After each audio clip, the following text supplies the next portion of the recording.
తెలుసు కదా Telugu film review by allrounder star Ballem Venumadhav part 2 రెండో భాగం. ఈ రివ్యూలో మనము మొదటి భాగంలో చెప్పుకున్న విషయాలు కొన్ని మళ్ళీ చెప్పుకుందాం. 2 గంటల 16 నిమిషాల నిడివి ఒకటి, యూఏ 16+ సర్టిఫికేట్ ఒకటి, 17 అక్టోబర్ 2025 శుక్రవారం రోజు రిలీజ్ అయింది. అయితే చాలా సినిమాల పోటీల మధ్య అంటే మిత్రమండలి, డ్యూడు, ప్రదీప్ రంగనాథ్ డ్యూడు, వీటన్నిటి 5-6 సినిమాల మధ్యన ఈ సినిమా వచ్చింది. అయితే Siddhu Jonnalagadda last cinema Jack cinema ప్రభావం దీని మీద పడిందేమో. మల్లిక గంధ లాంటి సూపర్ హిట్ పాట, మరి సిద్ శ్రీరామ్ లాంటి సింగర్ ఎంత అద్భుతంగా పాడాడు. నచ్చేస్తుందే నీలో ఉండే నా ప్రతి క్షణమే, నచ్చేస్తుందే నీతో గడిపే ప్రతి క్షణమే, మల్లిక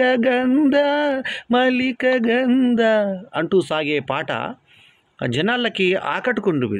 నచ్చేస్తుందే నీతో ఉండే ప్రతిక్షణమే, నచ్చేస్తుందే అంతే లేని అతిశయమే. అద్భుతంగా రాశాడు కృష్ణకాంత్. సో సిద్ శ్రీరామ్ అద్భుతంగా పాడాడు పాట. అయితే కథగా చెప్పుకుంటే ఫస్ట్ ఒక మన ఈ స్మార్ట్ బాయ్, మన ఎవరు సిద్ధు జొన్నలగడ్డకు వచ్చినటువంటి ఇదేంటి star boy. So star boy ఎదిగినటువంటి క్రమము మళ్ళీ మొదటి భాగంలో చెప్పుకున్నాం. మళ్ళీ చెప్పుకుంటే చరిత్ర చరణం అయినా సరే చెప్పుకుందాము. గుంటూరు టాకీసు, డాన్సీను, తర్వాత మిస్టర్ బచ్చన్లో స్పెషల్ రోలు, ఆ తర్వాత కల్కి, ఇలాంటి సినిమాలన్నీ చేసుకుంటూ వచ్చినటువంటి ఇతను ఒక్కసారిగా స్టార్ అయిపోయాడు డీజే టిల్లు సినిమాతో. డీజే టిల్లు తర్వాత టిల్లు స్క్వేర్ కూడా సూపర్ హిట్ కొట్టింది. జాక్ సినిమా మళ్ళీ కిందికి దొక్కింది. Krishna and is Leela OTT సినిమా అయింది. సరే, ఇటువంటి పరిస్థితుల్లో నీరజ కోన వెంకట్ గారి కూతురు వరుస అయ్యేటువంటి ఆమె రచయిత దర్శకురాలుగా ఈ సినిమాని తెరకెక్కించినప్పుడు శ్రీనిధి శెట్టి మెయిన్ హీరోయిన్గా, రాశి ఖన్నా ఇంకొక హీరోయిన్గా, తర్వాత సిద్ధు జొన్నలగడ్డ హీరోగా చేసినటువంటి సినిమా.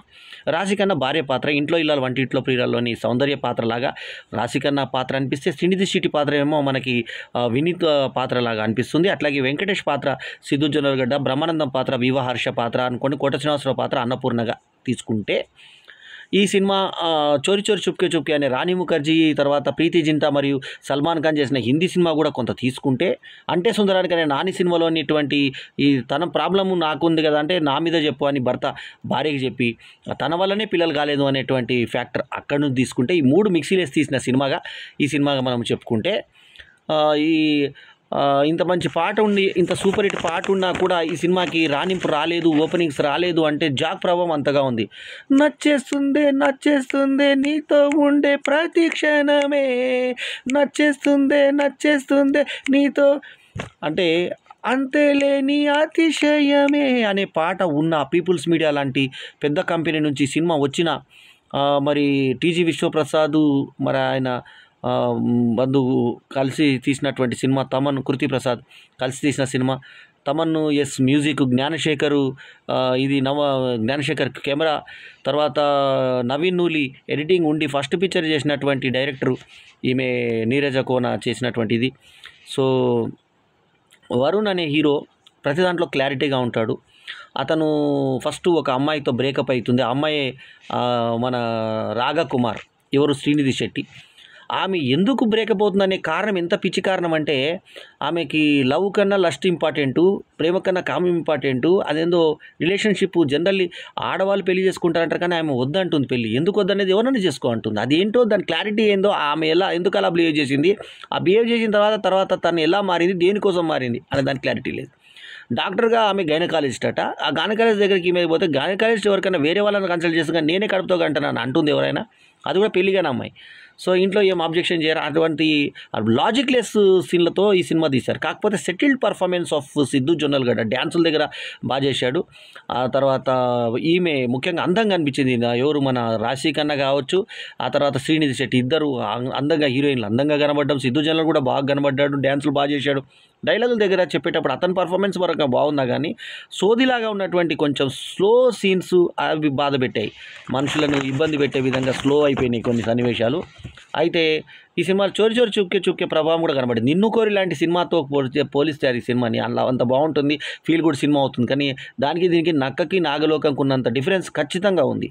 అయితే ఇందులో వివాహర్ష కూడా అది ఇది అని మాట్లాడతాడు. తర్వాత ఇతనేమో ఆడవాళ్ళు కన్నా మగవాళ్ళే ఇంపార్టెంట్ అనే విషయం వచ్చే విధంగా ఈస్ట్రోజన్కి ఎంత ఉండాలా, టెస్ట్రోజన్కి అంత ఉంటే అని చెప్పేసి ఆడవాళ్ళ హార్మోన్ల గురించి వీటి గురించి మాట్లాడతాడు. అట్లాగే ఈ వీర్యం గురించి ఏమో ఈమె అన్నపూర్ణ మాట్లాడడం, ఇదంతా ఆమె ఇది వాడు, ఈ మందు వాడు అంటే నువ్వైతే ముఖానికి అంతా వాడు అని చెప్పేసి హర్షని బ్లాక్ అని చెప్పేసి రంగు మీద కూడా ఇతను కామెంట్ చేయడం, హీరో సిద్ధు జనుల్గడ నువ్వు నాకు నా రంగు గురించి మాట్లాడొద్దని కూడా ఫ్రెండ్ అంటాడు.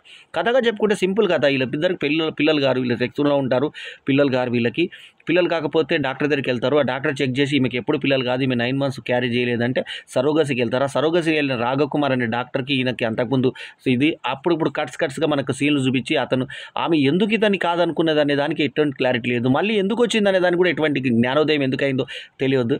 సినిమాటిక్గా ఆమె జ్ఞానోదయం అవుతుంది, ఈమె నేను కంటానంటుంది. తర్వాత ఈమె నా గర్ల్ ఫ్రెండ్ అని ఎందుకు చెప్పాల్సి వచ్చింది హీరో అనేదానికి కూడా క్లారిటీ లేదు. ఆ చెప్పిన తర్వాత ఈమె అంతకుముందు ఏమో చెల్లెలు అని చెప్పి నేను హగ్ చేసుకోవచ్చు, ఆడవాళ్ళని హగ్ చేసుకోవడానికి అడిగి నేను హగ్ చేసుకోవచ్చా డాక్టర్ అని అడిగిన ఆమె ఆ తర్వాత ఎందుకు అంత ఇమీడియట్గా ఎమోషన్ అవుతుంది.